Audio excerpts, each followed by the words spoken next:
हम लोग का वास्तविक संख्या चैप्टर चल रहा था। उसमें इसके पहले हम लोगों ने पढ़ा था डिवीज़न एलॉगरिथम। किसका था, नाम याद है? यूक्लिड का। यूक्लिड डिवीज़न एलॉगरिथम था, तो उसको हम लोगों ने पढ़ा था। उसके बाद एक एक्सरसाइज थी, एक चैप्टर, उसके बाद अंकगणित का आधारभूत प्रमेय अगला टॉपिक है। अंकगणित का आधारभूत प्रमेय, फंडामेंटल थ्योरम ऑफ अर्थमेटिक, अंकगणित का आधारभूत प्रमेय।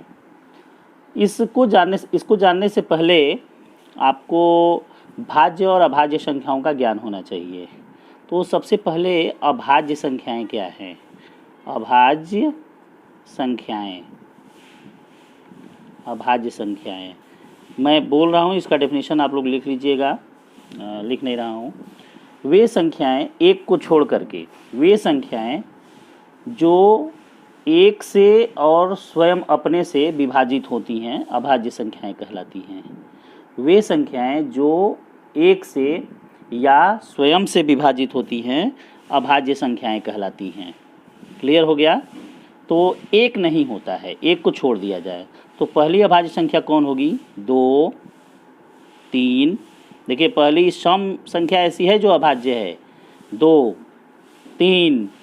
इसके बाद है 5, 7, 9 होगा कि नहीं होगा? 9 नहीं होगा। क्यों नहीं होगा? क्योंकि वो 3 से विभाजित हो जाता है। 2, 3, 5, 7, 11, 13। इसके बाद 15 होगा कि नहीं होगा? 15 5 से या 3 से विभाजित हो जाता है तो 15 नहीं होगा। 17 डैश डैश डैश, ऐसे आप समझ गए होंगे, वह किसी से विभाजित नहीं होना। जैसे 13 को लिया जाए तो 13 से ही कटेगा और 1 से कटेगा। तो वे संख्याएं जो 1 से कटें और स्वयं से कटें अभाज्य कहलाती हैं। डेफिनेशन आपको समझ में आ गई होंगी, और ये संख्याएं अभाज्य हैं। अभाज्य के बाद भाज्य आता है, तो एक को इसमें भी छोड़ देते हैं। एक न तो भाज्य है न ही अभाज्य है।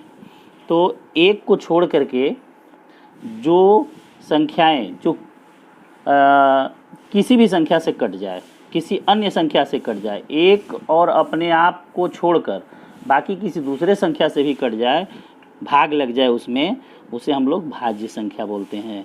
तो एक नहीं हुआ, और 2 भाज्य है कि नहीं है? 3 भाज्य है कि नहीं है? 4 भाज्य है। 5 तो नहीं है, अभाज्य है। 6, इसके बाद 8, 9, 10, 12, 14, 15। इसके बाद और है आप 16 डैश डैश डैश, इस तरह से होता है। अब हम लोग आते हैं भाज्य अभाज्य संख्या के बारे में आपको जानकारी हो गई, तो इन पे विशेष ध्यान रखना है। यहाँ पे इनको हम बोलते हैं प्राइम नंबर, इंग्लिश में प्राइम नंबर, और इसको बोलते हैं कंपोजिट नंबर। प्राइम नंबर और ये आपका है कंपोजिट नंबर। कंपोजिट इंग्लिश में है कंपोजिट नंबर। ठीक, तो भाज्य और अभाज्य संख्याओं के बारे में जानकारी हो गई। अब अंकगणित का आधारभूत प्रमेय आपका क्या कहता है, मैं बोल रहा हूँ, और इसको आप लोग नोट करिए कापी पर, धीरे धीरे बोल रहे हैं। प्रत्येक भाज्य संख्या को, जो ये भाज्य संख्याएं दी गई हैं, ये भाज्य संख्याएं दी गई हैं, चाहे कोई भी भाज्य संख्या हो, उसको हम अभाज्य संख्याओं के गुणनफल के रूप में व्यक्त कर सकते हैं। नोट क्या करना है आपको? प्रत्येक भाज्य संख्या को अभाज्य संख्याओं के गुणनफल के रूप में व्यक्त किया जा सकता है। पॉज करके नोट कर लीजिएगा। आगे और है, तथा यह गुणनखंड अभाज्य गुणनखंडों के आने वाले क्रम के बिना, अभाज्य गुणनखंडों के आने वाले क्रम के बिना अद्वितीय होता है। क्या होता है? अद्वितीय, मतलब दूसरा नहीं। अब समझ में आ गया होगा। कोई भी भाज्य संख्या है उसको हम अभाज्य संख्याओं के गुणनफल के रूप में लिख सकते हैं, और वह जो गुणनफल आता है वह क्या होता है? जो संख्याएं हैं उनके क्रम के बिना अद्वितीय होता है। मतलब क्रम नहीं रहेगा, संख्याएं वही रहेंगी चाहे जहाँ भी रहें। अद्वितीय होता है मतलब दूसरा वैसा अब नहीं हो सकता। अब जैसे हम कोई भाज्य संख्या ले लेते हैं 28, तो 28 जब भाज्य संख्या ले लेते हैं,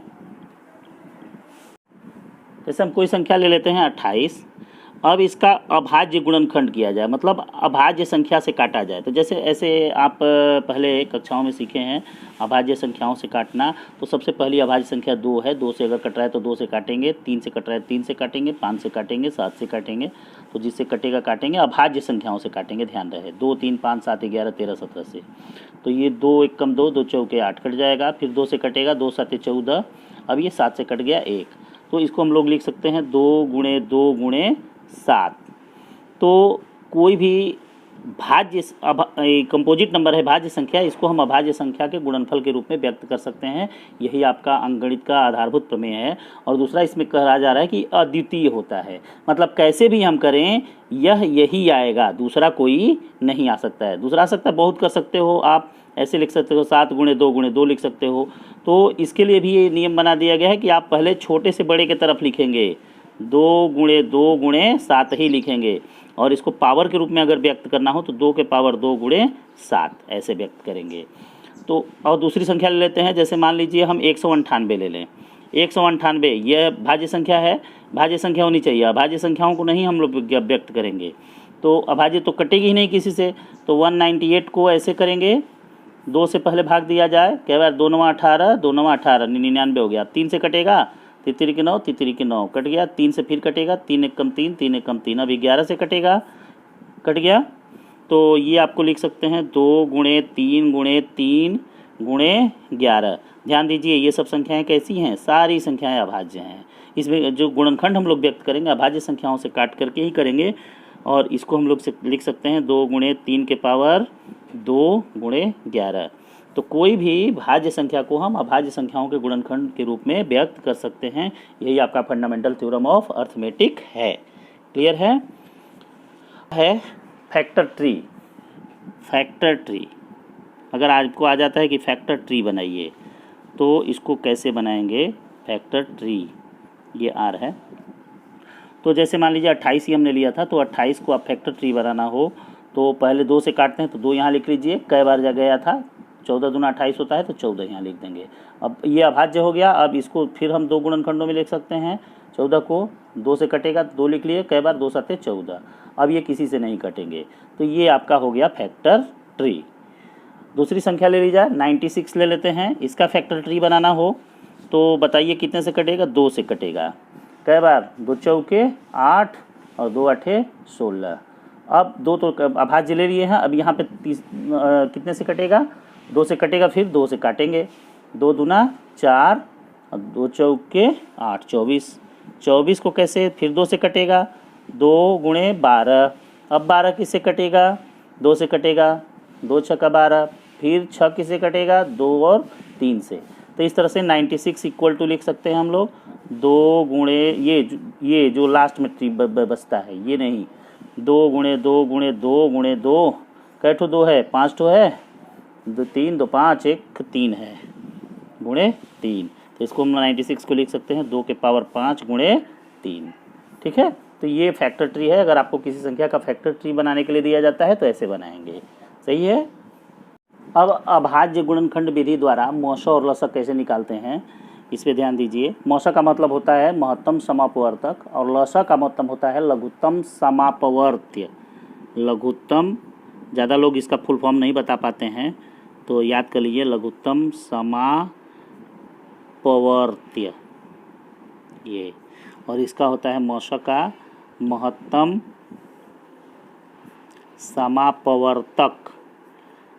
समापवर्तक। तो मुझे उम्मीद है कि आप लोग इसका फुल फॉर्म कोई पूछता है तो सही सही बताएंगे, गलत नहीं बताएंगे। ठीक है, अब हमें मौसा और लसा निकालना है अभाज्य गुणनखंड विधि द्वारा। ये बहुत ही इंपॉर्टेंट विधि है और इसको हम लोग उपयोग में लाते हैं। संख्या लेते हैं हम लोग 92 और 510। 92 और 510 का क्या निकालेंगे, मौसा और लसा दोनों निकालेंगे। तो सबसे पहले हम लोग 92 का अभाज्य गुणनखंड करेंगे, जैसे करते हैं। तो 2 से कटेगा, 2 चौके 8, 2 छक्का 12। ठीक, 2 से फिर कटेगा, 2 दूना 4, 2 तिहाई 6। पहले 2 से काटिए, 3 से काटिए, 5 से काटिए, अभाज्य संख्याओं से ही काटिए। अब 23 किसी से नहीं कटेगा, नहीं कटेगा तो 23 से एक बार में ये चला गया अभाज्य संख्या। तो 92 बराबर लिख लेंगे 2 गुणे 2 गुणे 23, ठीक है। और 510 के लिए करें, 510 कितने से कटेगा, 0 है लास्ट में, 2 से कट जाएगा, तो 2 दूना 4, 2 पाँचे 10, 2 पाँचे 10, फिर 5 से कटेगा, अब तो लास्ट में 5 है, तो 5 से काट दें, 5 पाँचे 25 और 5 एकम 5। अब किसी से नहीं कटेगा, कटेगा 3 से कटेगा, 3 से काट दीजिए, 3 एकम 3, 3 सत्ते 21, अब नहीं कटेगा, ये 17 21 17, तो इसको लिख सकते हैं 510 बराबर 2 गुणे 5 गुणे 3 गुणे 17। अगर हमें मौसा निकालना है तो ध्यान देना है, यहाँ पे मौसा और लसा में अंतर होता है। मौसा बराबर दोनों में जो कॉमन है उसको लेते हैं, तो दोनों में कॉमन केवल 2 दिख रहा है, और तो दिख नहीं रहा है, और कोई संख्या कॉमन नहीं है, तो दोनों में जो कॉमन रहेगा उन सभी को लिख करके आपस में गुणा कर दिया जाएगा। यहाँ एक ही है इसलिए गुणा हम नहीं कर पाएंगे। मौसा बराबर 2। अगर मान लो कि यहाँ 5 भी कॉमन होता, 5 लेते तो 2 गुणे 5 लिखते। अगर दोनों में जो कॉमन हो, ये तो 2 का मौसा हुआ, 3 का मौसा निकालना होगा तो तीनों में चेक करेंगे, तीनों का गुणनखंड लिख के तीनों में जो कॉमन होगा उसी को बस लिखेंगे। ये मौसा का समझ में आ गया है कि दोनों में जो कॉमन हो उसे हम लोग लिख करके आपस में गुणा कर देंगे। तो यहाँ केवल एक ही है, अगर मान लो ये 5 होता तो 5 भी आगे लिखते और गुणा कर दे, 5 दूनी 10 हो जाता, लेकिन ऐसा नहीं है यहाँ पे, इसलिए इन दोनों का मौसा 92 और 510 का 2 होगा। अब लौसा निकालने के लिए इसको थोड़ा सा दूसरे तरीके से लिखते हैं। इसी को 92 बराबर लिखा हुआ है, कहो तो यहीं पे लिख देते हैं, 92 बराबर ही है, ये हो गया 2 के पावर कितना है 2 गुणे 23, ये पावर के रूप में लिख लेते हैं। और यहाँ पर यही चीज़ आपका है 2 गुणे 5 गुणे 3 गुणे 17, इसमें कोई चीज़ पावर के रूप में नहीं लिखी जा सकती है। अब लौसा लिखते समय हम लोग क्या करते हैं, लौसा जब भी लिखेंगे लघुत्तम समापवर्ग, तो हर संख्या को दोनों में ध्यान देते हैं। 92 का गुणनखंड ये है, 510 का गुणनखंड ये है, इनको अलग से लिख के करना। हम भी अलग से लिख लें क्या, ये 5, चलो यहीं पे कर देते हैं, ये 92 का है और ये 510 का है। तो ये हर संख्या को इसमें लिखते हैं। जैसे 2 को लिखेंगे तो दोनों में चेक करेंगे, जिसका अधिक पावर होगा उसे लिखा जाएगा। दोनों में जिसका अधिक पावर होगा, 2 में इसका अधिक पावर है ये लिखा जाएगा, ये नहीं लिखा जाएगा। 2 के पावर 2, यहाँ ध्यान दो एकदम, क्योंकि यहाँ लड़के गलती करते हैं। 2 को हमने दोनों में चेक किया तो इसमें 2 का पावर 1 है, इसमें 2 का पावर 2 है, जो अधिक पावर वाला है उसे लिख लिए। गुणे, अब दोनों में देखिए ये 5 है, इसमें 5 नहीं है तो इसे भी लिखेंगे। 3 है, 3 भी लिखेंगे। गुणे, अब क्या है 17 है, 17 इसमें नहीं है, 17 लिखेंगे। अगर 17 होता दोनों में होता तो जिसका अधिक पावर होता उसे लिखते। अब 23 चेक करिए, यहाँ 23 है तो 23 को भी लिखेंगे। और इस तरह से जो आपका गुणनफल आएगा वही लौसा होगा, ठीक है। इसे देखो 4 गुणे 5 गुणे 3 गुणे 17 गुणे 23 लिख लिए। अब गुणा कर दें, 5 के 20, 20 60 गुणे 17 प्लस गुणे 23। अब 17 का टेबल याद आपको होगा, 17 5 85, 17 छक्का 102 होता है, 102 और एक 0 लग गया, गुणे 23। अब इसको गुणा कर देना है तो 1020 और 23 से गुणा कर दें तो 0 छोड़ के हम गुणा कर लेते हैं, 0 बाद में लगा देंगे। 3 दूना 6, 0 3 एकम 3, ठीक। 2 दूना 4, 2 0 0, 2 एकम 2, 6 हो गया, 4 हो गया, 3 हो गया, 2 हो गया। ये कितना आया 23 46 0, ठीक है। 0 एक छोड़ के गुणा किए थे तो 0 लगा दिए, तो ये आपका फाइनल लौसा हुआ। तो लौसा और मौसा दोनों निकालना सीख गए होंगे, मुझे उम्मीद है।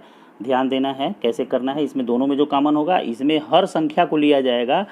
अगर दोनों में है तो जो अधिकतम पावर वाला है उसे लिखना है, और इसके बाद हर संख्या को दोनों में देखना है, जो अधिकतम पावर है वो लेना है, और बाकी सबको भी लिख करके गुणा कर देना है। ये लौसा होता है। तो मौसा और लौसा निकालना आ गया होगा। अब एक लौसा और मौसा में संबंध होता है। जैसे मान लो 2 संख्याएं, अभी हम लोग 92 और 510 का निकाले हैं लौसा और मौसा। अगर ए और बी इनको ले लें, ए और बी 2 संख्याओं का लौसा मौसा निकालने हैं, का लौसा और मस में रिलेशन होता है लस और मस। लस और मस में ए और बी का लस और मस में संबंध। इसको हम लोग ऐसे भी कर सकते हैं, दो संख्याएं, पहली संख्या दूसरी संख्या, संबंध। ठीक है, इसको ऐसे भी कर सकते हैं, ये पहली संख्या है दूसरी संख्या है, दोनों संख्याओं का लसा और मसा आपको पता है, तो इसमें संबंध होता है पहली संख्या गुणे दूसरी संख्या बराबर लसा, यहाँ लिखते हैं बराबर लसा दोनों का गुणे मसा। तो अगर आपसे कहे लसा और मसा दिया रहे और कहे कि एक संख्या भी दे रहे, कहे पहली संख्या बताओ, तो पहली संख्या बराबर क्या हो जाएगा, लसा गुणे मसा बटा दूसरी संख्या हो जाएगा। दूसरी संख्या बराबर क्या हो जाएगा, लसा गुणे मसा बटा पहली संख्या। ए गुणे बी बराबर एलसीएम इंटू HCF। मान लीजिए इन चारों में से कोई भी तीन पता रहे, एक पूछा जाए तो दूसरी तरफ भेज करके इसमें उसका मान हम लोग निकाल सकते हैं। ओके, जैसे अभी यहाँ पे हमने क्वेश्चन सॉल्व किया है 92 और 510 का लसा मसा। हमारे पास है 92 और 510 का लसा और मसा पता है। चलो मुझे 92 और 510 में से एक संख्या गायब कर देते हैं। 92 एक संख्या 510 दी गई है, 510, और इनका एलसीएम जो है लसा कितना है, 23,460 है, और मसा कितना है, 2 है। तो पहली संख्या बताइए। दो संख्याएं हैं जिनका लसा और मसा दिया हुआ है, और एक संख्या मान लीजिए बी आपकी यहाँ दी गई है, ए बताना है। तो ए इंटू बी बराबर क्या होता है, लसा इंटू मसा होता है, लसा इंटू मसा होता है। बस मान रख दीजिए। ए बराबर क्या हो जाएगा, लसा कितना है, लसा आपका है 23,460 गुणे मसा कितना है, 2 बटा ये ए को इधर बी को इधर भेजेंगे कि ए को निकालना है ना, तो हमें 510 पता है बी, तो 510 को इधर भाग दे देंगे। बी इधर जाएगा तो भाग लगेगा ना, यहाँ पे ए गुणे बी है तो बी से भाग लग जाएगा 510 से, तो ये कट गया। देखो अब ये जो होता है 3 से कटेगा, 3 से काट दें, 17 × 51 और 17 × 1 17, अच्छा 23 कितना हो गया, 64 हो गया। तो 17 × 51, अब 64 है तो कितना बचा, 51 है 13, और 13 हो गया। तो एक मिनट, तो हम इसको 17 से काट रहे हैं, 17 × 17, और ये अब यहाँ पे बच गया आपका 6, तो 63 हो गया। 17 × 51, अब कितना बचा, 13 बचा, 6 लगाएंगे तो 136 हो गया। तो आपका आप काट लीजिएगा लिख करके, तो 17 × 136 होता है, और ये 17 × 51, 17 से नहीं 3 से, अब फिर 3 से काट दें इसको, तो ये आपका हो गया 3 चौके 12, ये कटा ना, और 1 18 हो गया, 3 छक 18, 46 × 2, 46 × 2 बचा, ये होता है आपका 92। देखिए ये संख्या इस फार्मूले से, अगर पहली संख्या दूसरी संख्या लसा मसा में से कोई भी तीन पता रहे तो उसको हम इस फार्मूले में डायरेक्ट रख करके और दूसरा निकाल सकते हैं जिसे निकालना हो। ठीक है।